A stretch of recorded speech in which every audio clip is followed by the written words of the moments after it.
Hello viewers, আজিৰ মোৰ ভিডিঅ'টো আপোনালোকে শেষলৈকে চাই থাকিব। মই শ্বিলঙত ক'ত গৈ আছোঁ। যদি মোৰ ভিডিঅ'টো আপোনালোকে শেষলৈ চাই ভাল পায় তেতিয়াহ'লে লাইক আৰু শ্বেয়াৰ এটা কৰি দিবলৈ নাপাহৰিব। এয়া চাওক আমি ক'ত গৈ আছোঁ। Good morning. আমি শ্বিলঙৰ এই গেষ্ট হাউচত ৰাতি থাকিলোঁ। এয়া চাওক, আমি যিটো ৰুমত আছিলোঁ সেই ৰুমটো বেছি ডাঙৰ নহয়, সৰু কিন্তু ভাল। দুটা ৰুম আছিলে, এইটো এটা এইটো এটা। এতিয়া ৰাতিপুৱা আমি ব্ৰেকফাষ্ট কৰিম। ব্ৰেকফাষ্টৰ যা যোগাৰ চলি আছে। চাওক, আমাৰ ব্ৰেড টষ্ট কৰি আছোঁ, এয়া বইল কৰা হৈছে, কণী। এয়া কৃষ্ণা, ভাতখন দেখাই দিয়া। কৃষ্ণা, এয়া মীনা, এয়া ৰেজিনা, ভণ্টি মোৰ। চাওক, আমি এইবাৰ খাম। এতিয়া কৃষ্ণাই টষ্ট কৰি লৈছে। চাওক, বহুত সুবিধা আছে এই গেষ্ট হাউচত, নিজে বনাই খাব পাৰি। কিন্তু আমি লাঞ্চ নকৰিম, আমি বাহিৰত কৰিম, কিন্তু ব্ৰেকফাষ্ট আমি ইয়াতে কৰিম। আচলতে সকলো বন্ধু বান্ধৱীৰ লগত একেলগে অহাৰ মজাই বেলেগ।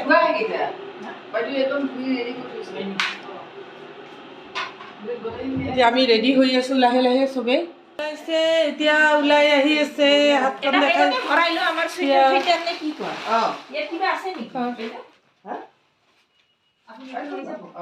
এতিয়া আৰু এজনীৰ হোৱাই নাই, ড্ৰেছ কৰি আছে। ঐ কৃষ্ণা, এতিয়া মোৰো হৈছে। মোৰ মোবাইলটো ক'ত? কৃষ্ণা আৰু মই এতিয়া ওলালোঁ আমি।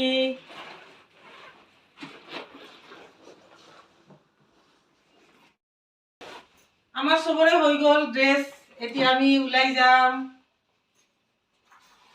হৈছে? এতিয়া আমি চলো। এতিয়া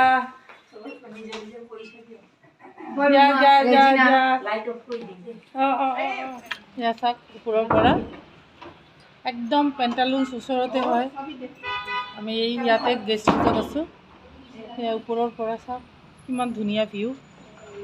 দূৰৰ পাহাৰটো কেনেকুৱা। আমি এতিয়া ক'ত যাওঁ এতিয়াও ঠিক কৰা নাই। আমি চাগে ডাউকিত যাম। ঠিক কৰিছোঁ, ইমান প্লেনিং। এই ছাতি ছাতি ছাতিখন কাৰ?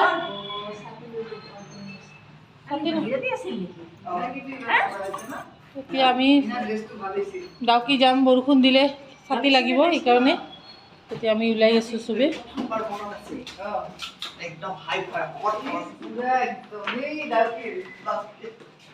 আমাৰ গাড়ী ৰেডি, এতিয়া আমি ডাউকি যাম সকলোৱে মিলি। গৰম পানী কি দিয়া যাব।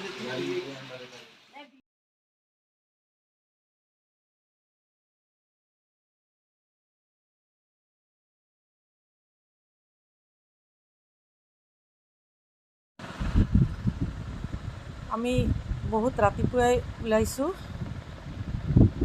এতিয়া গেষ্ট হাউচৰ পৰা আমি ওলালোঁ। চাওক, ৰাস্তাত জামত ফচি আছোঁ। সেইকাৰণে ড্ৰাইভাৰে আমাক আগতেই কৈছে, বাইদেউ সোনকালে ওলাব, নহ'লে ফচি যাম। আৰু ফচি গ'লেতো আমাৰ পলম হৈয়ে যাব, কাৰণ আমি আজিয়ে উভতি আহিব লাগিব। আমি এতিয়া গৈ আছোঁ। আমি ডাউকি যোৱাৰ কথা, পিছে আমি তাৰ আগতে আমাৰ প্লেন হৈ গ'ল যে আমি ডাউকিৰ ওচৰতে ক্লিন ভিলেজ, যিটো মাওলাই নং আৰু ৰুট ব্ৰিজ। গতিকে ড্ৰাইভাৰে আমাক ক'লে যে বাইদেউ আগতে ডাউকিৰ ফালে নাযাওঁ, আগতে আপোনালোকে ৰুট ব্ৰিজখন চাই লওক। ৰুট ব্ৰিজৰ পৰা মাওলাই নং ভিলেজ, যিটো মানে ক্লিন ভিলেজ বুলি কোৱা হয় এছিয়াৰ ভিতৰত, সেইখন চাওক, লাষ্টত ডাউকিৰ ফালে লৈ যাম।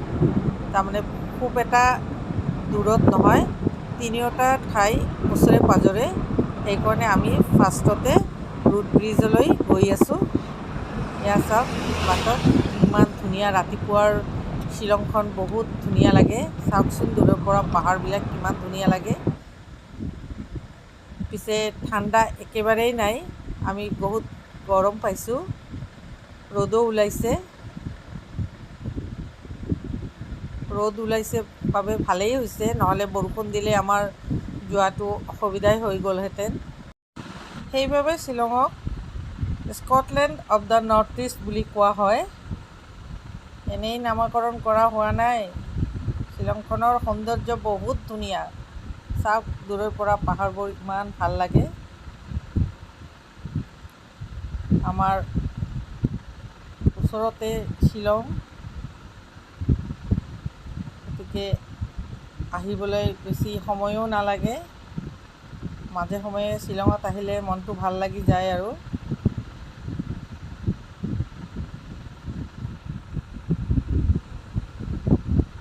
চাওকচোন, দূৰৰ পৰা কিমান ভাল লাগি আছে।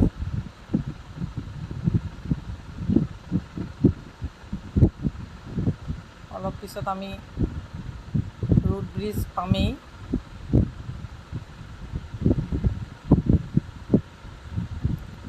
আমাক ড্ৰাইভাৰে কৈ আছে, বাইদেউ আৰু বেছি সময় নালাগিব, পাবই।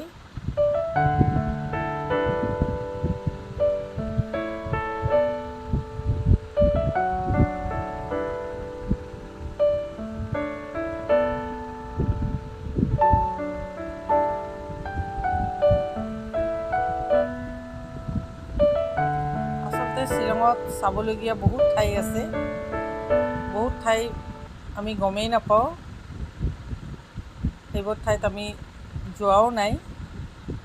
আমি ৰোড ব্ৰিজৰ আগত যোৱা নাছিলোঁ। এইবাৰ প্লেন কৰিছোঁ ৰোড ব্ৰিজ চাম। শুনিছোঁ ৰোড ব্ৰিজত বহুত খোজ কাঢ়িব লাগে।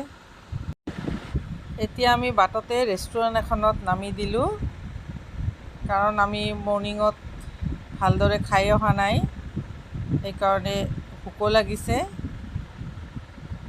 এতিয়া ইয়াতে কিবা এটা খাই লওঁ। ধুনীয়া ঠাইখন,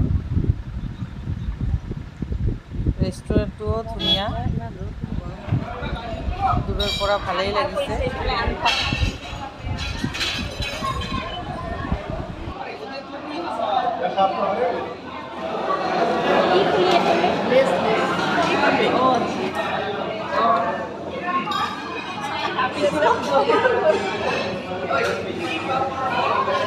মেনু লাগিব,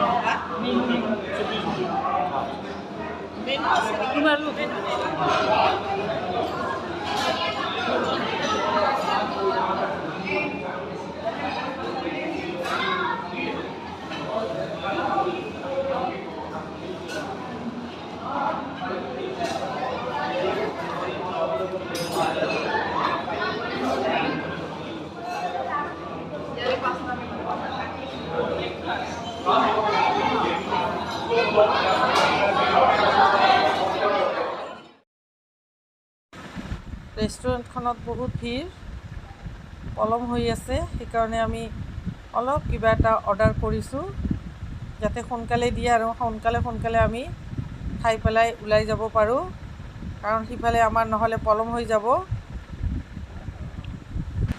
আমি ইয়াতে বেছি সময় নষ্ট কৰা নাই খোৱাত, সেইকাৰণে সোনকালে আমি ওলাই গ'লোঁ।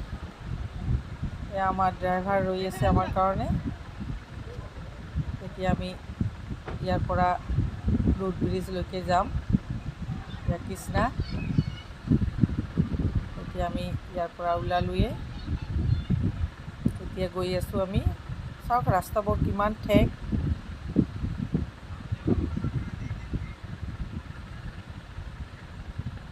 খুব ভাল লাগি আছে, কাৰণ অলপ জংঘলৰ নিচিনা ৰাস্তাবোৰ ভালেই লাগিছে, পিছে বহুত ঠেক ৰাস্তাবোৰ।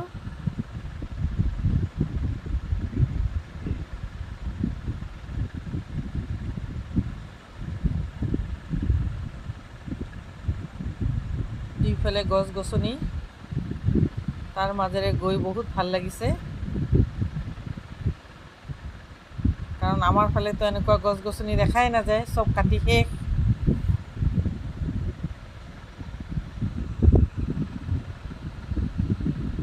দূৰৰ পৰা চাওক ইমান গছ।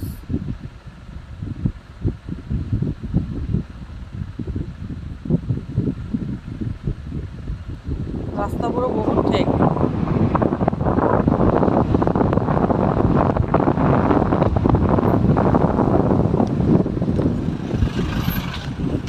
এখন গাড়ী আহিলে আৰু এখন গাড়ী পাছ কৰিবলৈ বহুত দিগদাৰ হৈ যায় এই ৰাস্তাত।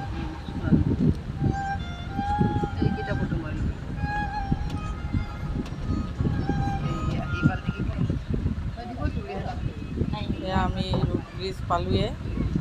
এয়া চাওক, ৰোড ব্ৰিজত আমি সোমাওঁতে বাটতে সৰু সৰু ইয়াৰ লোকেল মানুহখিনি দোকান দিছে। ইয়াতে পানীৰ বটল, তাৰপিছত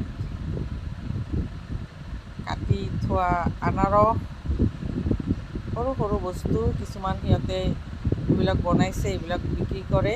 কাৰণ ইয়াতে বহুত টুৰিষ্ট আহে, সেই ইয়াত বিক্ৰীও হয়। চাওক বস্তুবোৰ চাবলৈ কিমান ধুনীয়া। আমি এটা ৰোড ব্ৰিজৰ ফালে গৈ আছোঁ, তললৈ নামি আছোঁ, মানে তলত নামি যাব লাগিব।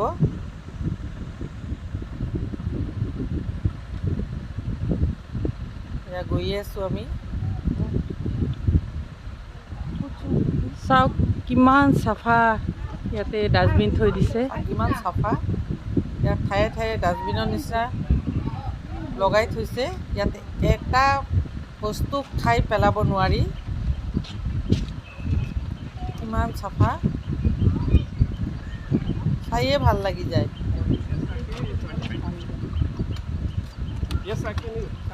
বহুত চোকা ৰ'দ আৰু গৰমো আছে, ছাতি নোলোৱাকৈ খোজ কাঢ়িবই নোৱাৰি। চাওক কিমান মানুহ আহিছে আৰু গৈ আছে ৰোড ব্ৰিজ চাবলৈ। হাত দিব কওক, পিছফালে ঘূৰে ঘূৰে চা।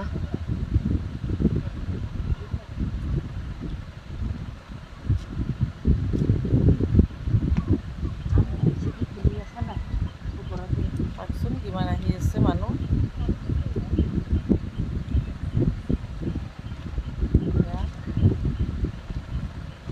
মীনা, কৃষ্ণা, মামনি, মোৰ ভণ্টি তাতে আহি আছে।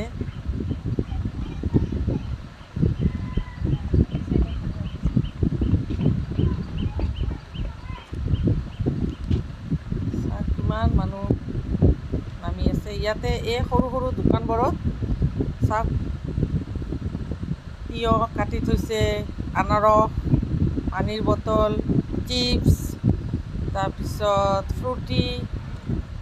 ইয়াতে দামটো অলপ বেছি।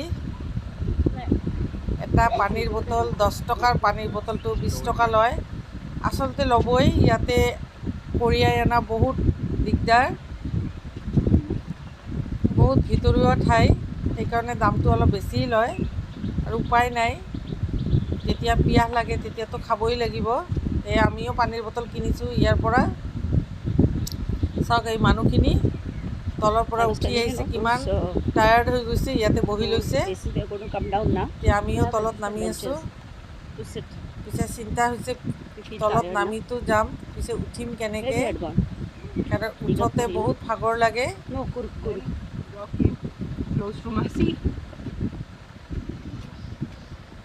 বেছি বয়সীয়াল মানুহ ইয়াত আহিলে উঠোতে বহুত কষ্ট পাব, কাৰণ বহুত তললৈ নামি যাব লাগে। আমি তললৈ নামি আছোঁ।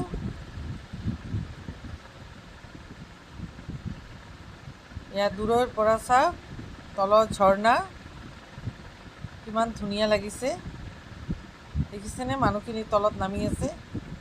আমি ৰোড ব্ৰিজ পালোঁৱে। এয়া ৰোড ব্ৰিজ। মোৰ ভিডিঅ'টো যদি ভাল লাগে লাইক এটা কৰি দিব দেই। আৰু যদি মোৰ চেনেলটো ছাবস্ক্ৰাইব কৰা নাই তেতিয়াহ'লে ছাবস্ক্ৰাইব কৰি দিবলৈ নাপাহৰিব। চাওক আমিও এতিয়া তলত নামি যাম পানীলৈ। চাওক কেনেকুৱা গছৰ শিপাৰে ব্ৰিজ, ভাবিলে আচৰিত লাগে। পানীত সৰু সৰু ল'ৰা ছোৱালীবিলাক আহিছে আৰু পানীত নামিছে সিহঁতৰ মা দেউতাকৰ লগত। ইমান টুৰিষ্ট বহুত বাহিৰৰ মানুহো আহিছে ইয়াতে।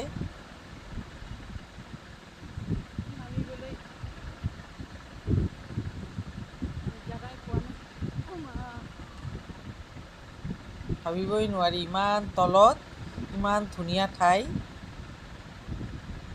চব পানীত নামিছে চবে। আমাৰ কেইজনীয়ে সেইয়া দূৰত ৰৈ আছে পানীত নামিবলৈ।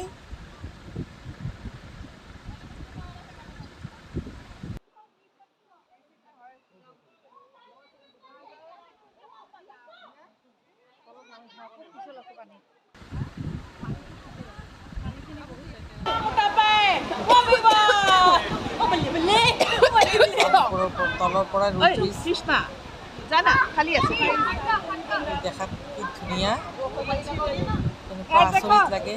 দুটা গছৰ সিপাৰে এখন ব্ৰিজ হৈ গৈছে। আমাৰ কৃষ্ণা দেৱীয়ে পানীত নামিলেই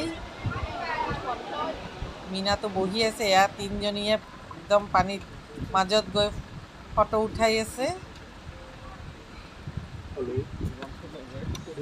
দেখিছেনে কিমান মানুহ নামি আছে আৰু কিমানে উঠি আছে। আমাৰো চোৱা হৈ গ'ল। এতিয়া লাহে লাহে আমিও ওপৰলৈ উঠি আছোঁ। উঠোতে বহুত কষ্ট হয়। চাইডে চাইডে বাঁহৰ ৰেলিং বনাই দিছে, লাহে লাহে উঠিব পাৰি।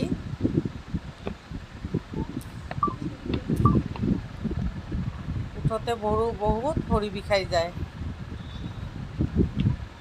লাহে লাহে উঠিলে কষ্টটো অলপ কম হয়।